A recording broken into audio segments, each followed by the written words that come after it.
क्या आप जानते हैं कि अंग्रेजों भारत छोड़ो का नारा देने वाला शख्स एक मुसलमान था। मुंबई में पैदा होने वाले यूसुफ मेहर अली ने ही 1942 में सबसे पहले इस नारे का प्रयोग किया। साइमन गो बैक का नारा भी यूसुफ मेहर अली ने दिया था। मुसलमानों ने भारत की आजादी में बड़ी ही क्रांतिकारी भूमिका निभाई।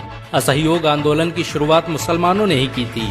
1920 में खिलाफत आंदोलन के दौरान मोहम्मद अली जौहर और मौलाना अबुल कलाम आजाद ने सबसे पहले अंग्रेजी प्रोडक्ट का बहिष्कार करने की रणनीति बनाई, जिसके बाद ये आंदोलन पूरे देश में फैल गया। असहयोग आंदोलन में मुसलमानों ने बढ़ चढ़कर हिस्सा लिया। भारत के सबसे बड़े शुगर व्यापारी हाजी सबू सिद्दीक ने अपनी शुगर फैक्ट्री पूरी तरह से बंद कर दी। ये फैक्ट्री इतनी बड़ी थी कि इसके जरिए बनाई गई शुगर पूरे इंग्लैंड में इस्तेमाल की जाती थी। बहुत कम लोग जानते हैं कि बाटा कंपनी भी मुसलमानों की थी, जिसे असहयोग आंदोलन के दौरान एक अंग्रेज ने खरीद लिया था। आपको ये जानकर शायद हैरानी हो कि भगत सिंह का केस लड़ने वाला शख्स भी एक मुसलमान था। बैरिस्टर आसिफ अली ने भगत सिंह का केस तब लड़ा जब कोई भी भगत सिंह का साथ देने को तैयार नहीं था। इंकलाब जिंदाबाद का नारा देने वाले हजरत मोहानी भी एक मुसलमान थे। उन्होंने ही भारत की आजादी की रूपरेखा तैयार की थी। इतिहासकारों के मुताबिक 1857 में होने वाले विद्रोह में 50,000 उलमाओं को फांसी दी गई और लाखों मुसलमान सरेआम कत्ल कर दिए गए। 1857 में दिल्ली से लेकर कलकत्ता की रोड पर ऐसा कोई पेड़ नहीं था जिस पर मुस्लिम उलमाओं की लाशें न टंगी हो। मुसलमानों ने ही भारत की आजादी के लिए पहली जंग लड़ी। मैसूर के सुल्तान हैदर अली और उसके बेटी टीपू भारत की आजादी के लिए शहीद होने वाले पहले शासक थे। मशहूर क्रांतिकारी अशफाकुल्लाह खान सबसे कम उम्र में फांसी पाने वाले भारत के पहले व्यक्ति थे। बहुत कम लोग जानते हैं कि जय हिंद का नारा एक मुसलमान आबिद हसन सफानी ने दिया था। ये नारा आज भी भारतीय सेना और शासकीय प्रणाली में सम्मान स्वरूप इस्तेमाल किया जाता है। तिरंगे का निर्माण करने वाली सुरैया तैयब जी भी एक मुसलमान थी। उन्होंने ही भारत के राष्ट्रीय ध्वज को वर्तमान रूप दिया था। कानपुर में पैदा होने वाले अजीमुल्लाह खान ने ही मादरे वतन भारत की जय का नारा दिया था, जिसमें बाद में कुछ सांप्रदायिक लोगों ने माता शब्द को जोड़ दिया। आपको ये जानकर शायद हैरानी हो कि भारत का पहला राष्ट्रीय गीत अजीमुल्लाह खान ने ही लिखा था।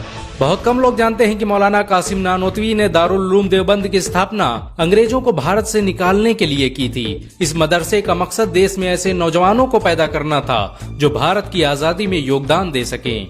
रेशमी रुमाल आंदोलन की शुरुआत करने वाले मौलाना महमूदुल हसन और मौलाना उबैदुल्ला सिंधी दारुल उलूम देवबंद के ही छात्र थे। मौलाना उबैदुल्ला सिंधी ने सुभाष चंद्र बोस के साथ मिलकर भारत की पहली अस्थायी सरकार की स्थापना की थी और वह भारत के पहले गृह मंत्री भी थे।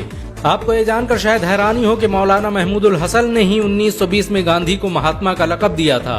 उनका ये नाम इतना मशहूर हुआ कि पूरी दुनिया में गांधी महात्मा गांधी के नाम से जाने जाने लगे। महमूदुल हसन ने ही हकीम अजमल खान के साथ मिलकर 1920 में जामिया मिलिया इस्लामिया यूनिवर्सिटी की स्थापना की थी, ताकि भारतीय शिक्षा तंत्र को अंग्रेजों के चंगुल से आजाद करवाया जा सके। आपको ये जानकर शायद हैरानी हो कि काला पानी जैसी दर्दनाक सजाओं को पाने वाले 90% से अधिक लोग मुसलमान थे। अंडमान निकोबार में आज भी सबसे ज्यादा कब्रें मुसलमानों की हैं। मुसलमानों के अलावा दूसरे लोगों ने काला पानी से बचने के लिए न सिर्फ माफीनामे लिखे बल्कि अंग्रेजों की मुखबिरी भी की। मुसलमानों ने ही अंग्रेजों के खिलाफ सबसे पहले हथियार उठाए। 1772 में शाह अब्दुल अजीज ने अंग्रेजों के खिलाफ फतवा देते हुए ऐलान किया कि अंग्रेजों की गुलामी हराम है और हर मुसलमान पर फर्ज है कि वो अपने मुल्क और देश की आजादी के लिए खुद को कुर्बान कर दे। 1857 में होने वाले विद्रोह की प्लानिंग एक मुसलमान मौलवी अहमदुल्ला शाह ने की थी। वो भारत के अकेले इंसान थे जिन पर अंग्रेजों ने 50,000 रुपए का इनाम रखा था। यह रकम इतनी बड़ी थी कि राजा जगन्नाथ ने पैसों की लालच में आकर अहमदुल्ला शाह की मुखबिरी कर दी और अंग्रेजों ने उन्हें शहीद कर दिया। बहुत कम लोग जानते हैं कि 1857 में शहीद होने वाले 90% लोग मुसलमान थे। जालियांवाला बाग में जनरल डायर की गोलियों का निशाना बनने वाले अधिकतर लोग भी मुसलमान थे। भारत की आजादी का नेतृत्व करने वाले संगठन इंडियन नेशनल कांग्रेस के 9 से अधिक प्रेसिडेंट मुसलमान रहे।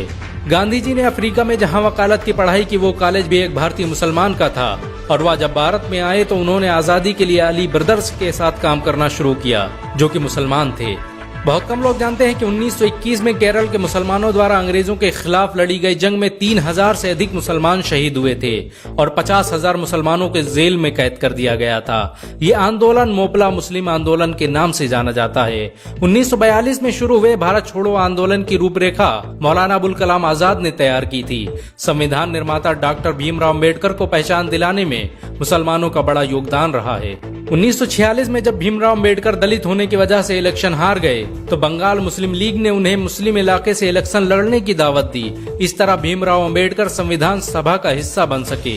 अगर मुसलमान भीमराव अंबेडकर को इलेक्शन न जिताते तो उन्हें कभी भारत के संविधान को लिखने का मौका न मिलता। भारत की आजादी के लिए सबसे ज्यादा लेख, शायरी, गीत और किताबें मुसलमानों ने ही लिखी। अल्लामा इकबाल के जरिए लिखा गया सारे जहां से अच्छा आज पूरे भारत में गाया जाता है। आपको ये जानकर शायद हैरानी होगी कि देश के लिए शहीद होने वाला पहला पत्रकार मौलाना मीर बाकर एक मुसलमान था। भारत की आजादी के लिए मुस्लिम राजाओं और महाराजाओं ने अपने खजाने खोल दिए। कोलकाता के हाजी उस्मान सईद ने अपना सब कुछ भारत की आजादी के लिए कुर्बान कर दिया। हाजी उस्मान की अमीरी का अंदाजा इसी बात से लगाया जा सकता है कि 1920 तक कोलकाता में बनने वाला हर स्कूल और हर बड़ी बिल्डिंग उन्हीं की थी। कोलकाता के पहले सुपर स्टोर कैश बाजार की बुनियाद हाजी सईद ने ही रखी थी, लेकिन बाद में उन्होंने अपनी सारी दौलत देश को दान कर दी और खुद एक किराए के घर में रहने लगे। अमीर हमजा और अब्दुल हबीब यूसुफ मरफानी जैसे मुसलमानों ने अपनी अरबों रुपये की संपत्ति देश की आजादी के लिए कुर्बान कर दी। सुभाष चंद्र बोस द्वारा अफगानिस्तान में स्थापित की गई सरकार में 9 में से 5 मंत्री मुसलमान थे। भारत की आजादी के लिए देश भर में मौजूद मस्जिदों को किलों की तरह इस्तेमाल किया गया। इन मस्जिदों में सुबह शाम हर वक्त भारत की आजादी के लिए ऐलान हुआ करते थे। आजादी के वक्त कोई मस्जिद ऐसी नहीं थी जिसकी दीवारों पर मुसलमानों का खून न लगा हो। इन सब के अलावा ऐसे करोड़ों मुसलमान हैं जिन्होंने भारत की आजादी और उसकी अस्मिता के लिए अपना सब कुछ कुर्बान कर दिया। सच तो ये है कि भारत की आजादी मुसलमानों के बगैर मुमकिन न थी। भारत आज भी आजादी के लिए मुसलमानों का एहसानमंद है। अगर एक मुसलमान होने के नाते आपको गर्व महसूस हुआ हो तो इस वीडियो को लाइक और शेयर जरूर करें। ऐसी और वीडियो को देखने के लिए हमारे चैनल को सब्सक्राइब करें, घंटा जरूर दबाएं।